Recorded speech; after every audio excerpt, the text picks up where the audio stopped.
Welcome to Your World, a program about whatever is international at Central, a program sponsored by the Office of International Studies and Programs. I'm your host, Steve Horowitz, and today we're going to be talking about the Middle East and getting a perspective on what it's like as an American to live in the Arab world. And our guest today is Bob Woods. Bob, welcome.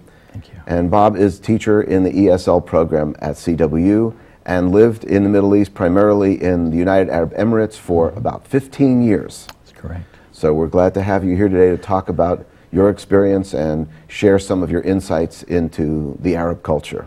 Thank you, Steve. It's very good to be here.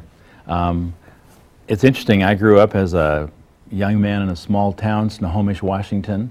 Had never really left the area until I moved to the other side of the world, literally, in 1980. So how did that come about? How did you find yourself living in the Middle East? Well, I had just finished my undergrad studies at the University of Washington in business, and actually through my church I found out about a hospital that was a charitable organization, and they had an opening for a hospital administrator. And I said, well, I'm not a hospital administrator, I just have some business experience and a degree. Now this was, what year was this? This was 1980. 1980. And things were really very primitive in that area at the time. And so I said, well, I'm not a hospital administrator. And they said, well, come and we'll teach you kind of our particular Middle Eastern brand of simple hospital administration. So what was the hospital over there looking for that, you know, that you had qualifications?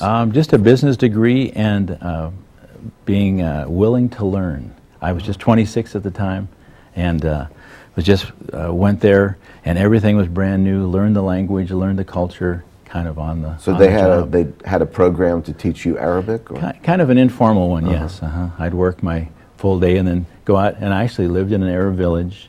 So I was really motivated to speak to the people. Oh, you lived in a village, not in one of the major cities. No, we were, if you look at where the United Arab Emirates is. Yeah, that would be really important to, let's tell our audience where the United Arab Emirates is located. Well, if you know Saudi Arabia, that's the big land mass on the Arabian Peninsula, and we are in the northeast of that. Part of the United Arab Emirates is on the Persian Gulf, also known as the Arabian Gulf, and also on the Indian Ocean. So what exactly is an emirate? Well, an emirate is a tiny kingdom or a sheikhdom that was ruled by an emir or a king, and 7 of those emirates got together and formed the United Arab Emirates in the early 1970s. And the one that you lived in was? I was in the Abu Dhabi Emirate, and I was inland about 100 miles in the city of Al Ain. And the most famous today, from what we read in the newspaper, is Dubai. Exactly, yes. And that's when Sheikh Mohammed bin Al Maktoum is making a lot of things in Dubai that is very newsworthy. A lot of people are talking about that today. So Bob, is there a special reason why you're wearing a hat today on the show? Well, you know, this is actually the clothing I would wear, Steve, when I was over in the United Arab Emirates. I was not allowed to wear the Arab long white robe because I'm an American.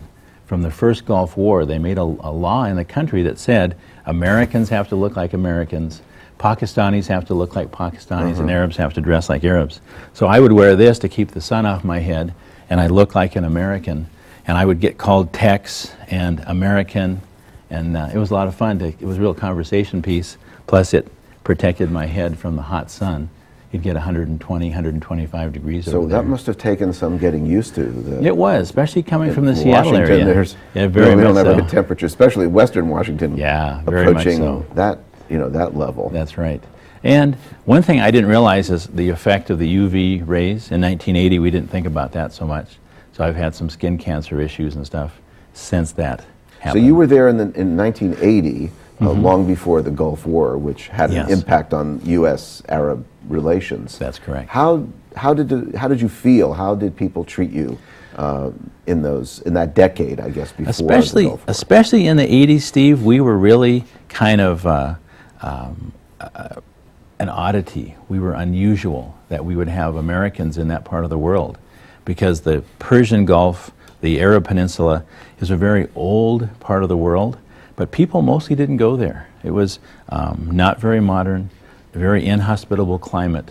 And I was there with this charitable hospital, And we were really kind of a pioneering medical work in that part of the world. So it sounds like there were people who certainly appreciated the efforts you made. Very The much, hospital yeah, was needed. yeah. Yes. But maybe for a lot of the people, you were the first American or first foreigner, non-Arab? Is that possible? It was almost, if you saw a Westerner in our town, they probably were connected to our hospital. Mm-hmm. Yeah, back in those days. Now it's changed a lot in the last several decades. So how would you describe the cultural adjustment? You didn't really have it sounds like a training program, although when you got there, mm-hmm. they tried to help you learn the language. Yeah. What about the cultural adjustment in the early years? There's a number of things, just like using the right hand and not the left hand. The right hand is your clean hand, your left hand you use for dirty things. I didn't know that until the time. Showing someone the bottom of your foot. As Americans, we're used to crossing our legs, and showing the bottom of your foot is one thing that's really an insult. With or without shoes, it doesn't make any difference. Doesn't make any difference. The bottom, yeah, it's impolite. right. In fact, if you notice when Iraq fell, and they were pulling statues of Saddam Hussein down, people took their shoes and just tapped it to show the insult, the ultimate insult to Saddam after they pulled the statues down. So those kind of cultural things. Oh, I'm used to talking to ladies. I'm used to looking them in the eye. And women and men are very separate in that culture. Are the women in the UAE covered like we know women, for example, in Saudi Arabia are? They are indeed. In fact, I have a couple of examples right here. This is a typical dress of a United Arab Emirates woman. Kind of a mask? Yes, the mask is called a burqa, and back in 1980 it was much longer than it is now. Most of the Emirati women wear those, but it'll be just a very thin mask for modesty's sake. And they also have the black covering, the abaya. And, is that what this represents right here? Yes, and so that if I did shake hands with a woman, she was very thankful for the work we'd done at the hospital. She would actually wrap her hand in that black cloth before she shook my hand. Oh, so she could shake your hand as long as it wasn't... Yeah, skin to skin. That's right. But those kind of parameters were interesting. We are a maternity hospital. The hospital's still going on, even though I'm back in Ellensburg now. And women, I would walk out of my office, and around a corner, women would be breastfeeding their baby, just right out and open there along the hospital. And in America, they would cover up their chest. Here, in the Emirates, the woman would cover her face. So that was their idea of modesty. So those kind of cultural differences were really quite interesting. If you look at the man here, Steve, he is wearing the white head covering, and he has the black band on his head. And then he's actually wearing black, which is a bisht. Under that, typically, they would wear a white dress called a kandora. Is this very significant for or unique to the UAE, or would you see the same type of clothing in the other countries in the Gulf? You would see similar clothing in the other Gulf countries of Saudi, Kuwait, Bahrain. But in fact, I have a headgear. I'd like to show you how the men do that. Okay. Would you mind if I dressed you up a little bit here, Steve? Why not? Yeah. Okay, let's give our audience So we start out with, and the colors are very vibrant, and often in the old days they meant a certain tribe or a certain group that you were with. And so you start with a triangle. Now, did you wear this while you were there? Again, or you could because you had a certain I had a certain dress code since the Gulf War. But when I'd go out with my Arab friends, we'd be out in the desert. I didn't want my neck to get sunburned, so I sure would wear this as a protection, protect my ears, and again, protect my prominent forehead. All right, so we start with this triangle, Steve. Okay. We put it on your head, and you could just wear it like this, like the little example there with a black band. If you wore it like this would mean that you were a Muslim religious leader. The people follow the religion of Islam. Oh, if you don't have a band. So this is kind of the dress code that I learned as I went along there. But if you were, going to be riding your camel, Steve, you wouldn't want this to come falling off. So you would wrap it a little bit differently like this. And you can really have some style with the way you wrap this. I think you look pretty good in this. Maybe you want to think about adding this to your dress code here. But all I need is a camel, I think. That's right, exactly. Oh yeah, probably want to be. There you go. That looks pretty nice, pretty rakish. But I'll take it off just because you might get a little warm here under the lights. Oh, good. Well, very good. Thanks. So that's interesting. Do you ever, just for fun, wear it around here in Ellisburg? Or well, we do anywhere? have some of our Saudi students and Qatari and different Arab students that are in our English program here, and sometimes I'll wear it with them. I've had some of them help building our house here in town, and they'll be wearing this, and we'll all be kind of dressed up like Arab contractors or construction guys. It's pretty fun, actually. So we were talking before about how the relationship between some of the countries in the Arab world and the U.S. changed after the first Gulf War. Was it different for you? How did you feel any differently being there, or something in the atmosphere change as the U.S. became sort of allies, military and somewhat political allies of the countries in the area? Yeah, what happened between 1980 and 1990-91, when the first Gulf War happened, over that decade, many more Westerners came into the country. So we were no longer the anomaly or the oddity that we had been. And so they thought that I might be, because I speak Arabic, they thought I might be Egyptian or I might be Jordanian. And I'd say, well, actually, I'm American. And the thing we would hear often, Steve, is people would say, oh, I love America. And that might be the only English that they spoke, was, oh, I love America. But we had a very positive relationship at that time. And over the years, depending on politics and political issues, our popularity comes and goes. But generally, the Arab people, and this is something I'd really like our viewers to know, are incredibly hospitable, are incredibly family-oriented. And because I lived out in a village, I got to see them on a day-to-day basis. And they're really very nice folks, a lot like you and I. Now, did you have family with you while you were there? I did, yes. How did your family members adjust to the culture? Well, I have two older daughters, and they would not dress exactly in the Arab clothes, but they would dress in a very modest way. And so they would not wear the head covering, they would not wear the face mask, but they would cover their arms and they would cover their legs. Did your daughters learn Arabic? Oh yes, they actually went to Arab school for a couple of years, and they actually played with the Arab neighbor kids. So they actually speak. When people hear them, they think they're native Arabs, and then they see them as blonde-haired, blue-eyed American girls. They're always quite surprised. So how many years did it take you, do you think, until you felt comfortable enough in the language to not need any help? Yeah, exactly. Not need any translation. I would say probably, because I was working all the time, but I was really trying to learn the language, and I started later, which for my girls, they were little kids, that really helped. Probably 5 or 6 years of really working at it, and I knew I had made, and this is what I tell my students, when I was dreaming in Arabic, I knew I had reached a certain level of accomplishment in the language. Plus, when I was walking through the neighborhood and I'd hear Arab kids talking to each other and I understood what the neighbor kids were saying, oh, I think I'm going to get this language. Especially if they were talking about you. That's right, that's right. And so that was a real threshold for me. How was the food? Did that take a big adjustment? It was different than anything I'd ever had before. One thing I really like about eating with Arab folks is you eat with your right hand. My mother always told me, use a fork, use a spoon, but here they encouraged me to eat with my right hand. It was a lot of fun. So they don't use any utensils? Generally they don't, yeah. And they use a lot of yogurt. I always thought yogurt had, strawberries and blueberries in it, but here they use the plain yogurt with rice and camel meat and chicken and also a lot of goat. I remember once as a kid I'd had a goat stew and didn't like that goat taste, but with the different spices that they use and the tomato sauce and things, oh, it's very, very tasty food. So what would you say to someone who is planning to go, not just on a vacation, but planning to go spend some time in the Middle East, either as a student or, let's say, go over for business or something like you did? What kind of general advice would you give them? I'd say generally try to fly under the radar. If you're a woman, dress modestly, don't be showy, because you'll tend to offend people.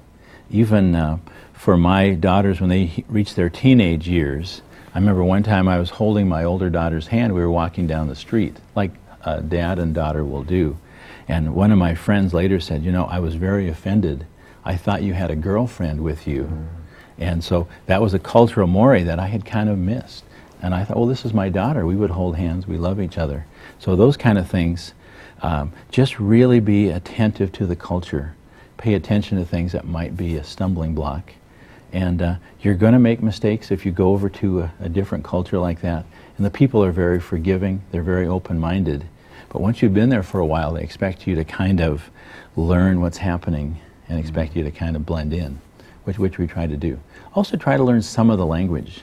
Even with my students here, I know enough fractured Japanese that I can make my students giggle when I say hello to them in Japanese. It's just something like that that will help you want to blend in and be able to kind of join you to the culture and the people.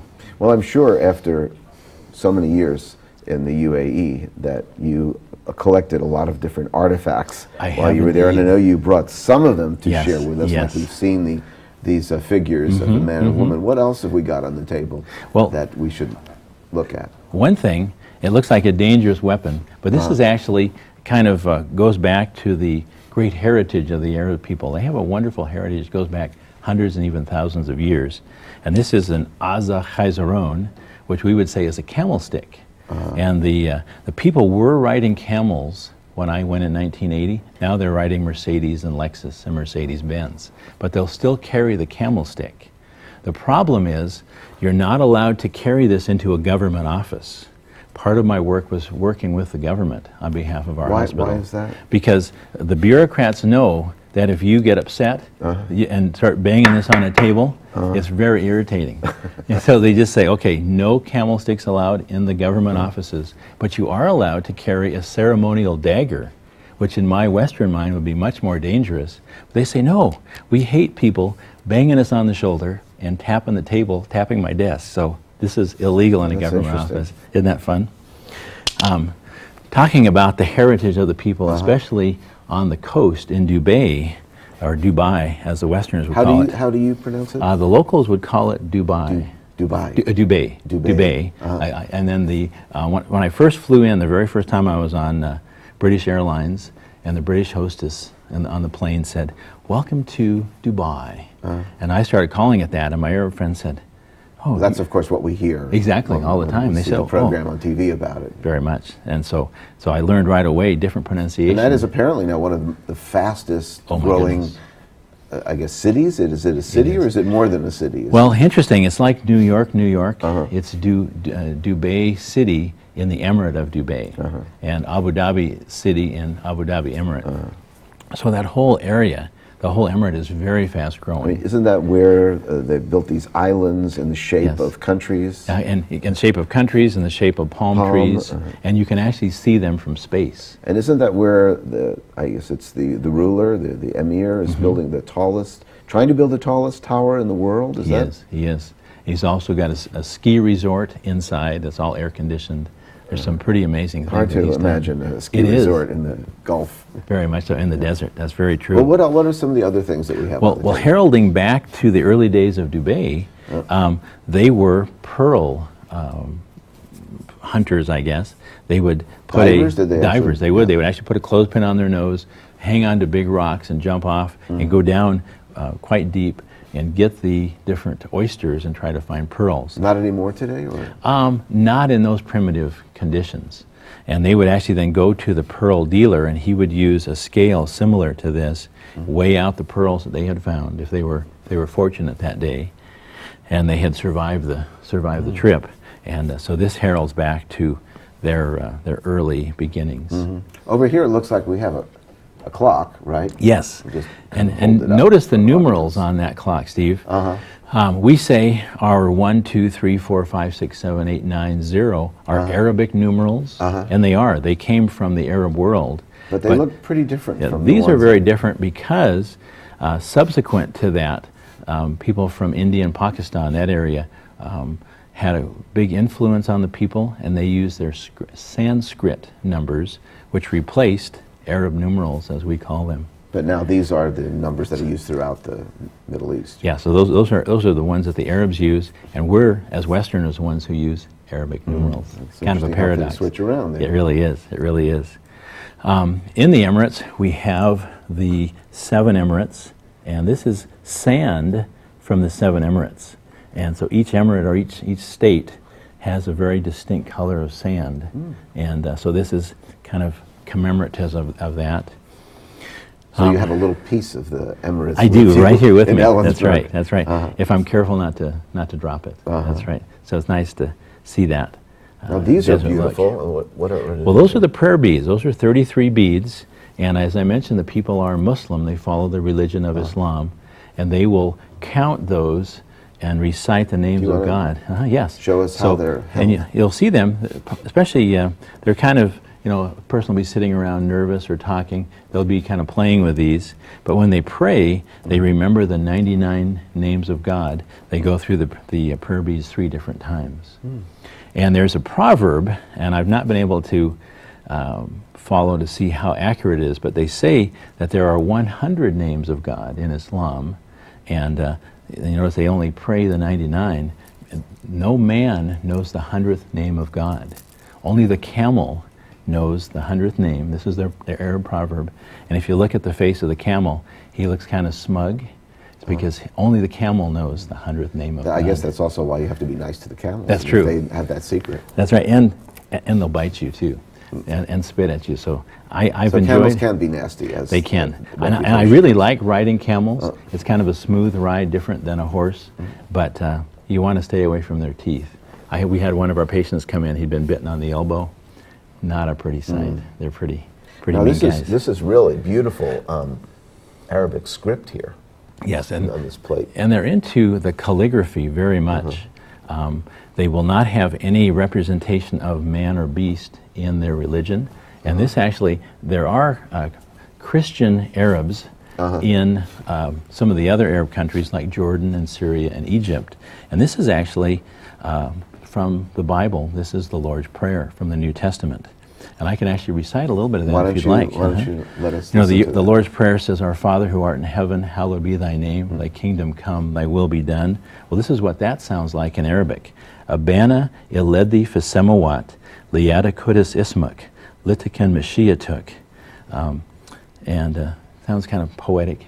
It's very nice. And then you get into this, you see it's very complex, but this is the whole Lord's Prayer. Well, isn't there a great oral tradition in the Middle East? Very much so. Very much more poetry oral. and recitation. Yes. Much more so than a written tradition, that's very true. But they do have this. And this would be also from the Quran. They would use this very descriptive with the different vowel markings. If you pick up an Arab newspaper, it's not nearly as detailed. It doesn't have things sounded out like we would. And actually there is 2 distinct kinds of Arabic. There's the written Arabic, which they call MSA, Modern Standard Arabic, and then there's the oral, or the spoken Arabic, and that's really a completely different language. I mean, is it like a dialect, dialect of, according to what, where people live, what location? There are many dialects and many different kinds of spoken Arabic. For example, even some of our Saudi students that we have here at Central can have trouble understanding other Saudi students because they come from a different part of the country. There isn't a standard spoken there's language? not. There's a standard written, but not a standard spoken. And then you throw in an American accent like I have, and we have some pretty fun interactions. See, because sometimes. I've heard from different Arab students that there is some kind of a standard Arabic, that the Arabic of Saudi Arabia, being the home of Islam, is more the standard Arabic, spoken Arabic, and that people can understand that throughout the Middle East, but then you have areas like North Africa where the local dialect is very difficult for other Arabs to understand. That's very true. And Egypt would be another very difficult language. Yeah, and they would say that the Gulf Arabic, especially Saudi Arabic, is the most pure because, as I mentioned, that area was isolated for a long time. That's why. It doesn't have so much of the French and Indian and other kinds of influences on the language. Well, Bob, this has really been fascinating, and I'm really glad that you were able to come to the show today. Oh, me too. Thanks so much. And I'm sure our audience learned a lot about Great. Not only about Arab culture, about Arabic, but also about your perspective as an American on life in the Middle East. Oh, very good. Really enjoyed being here. Thanks very much. Thank you. And thanks for joining us on Your World, and I hope you'll tune in next time.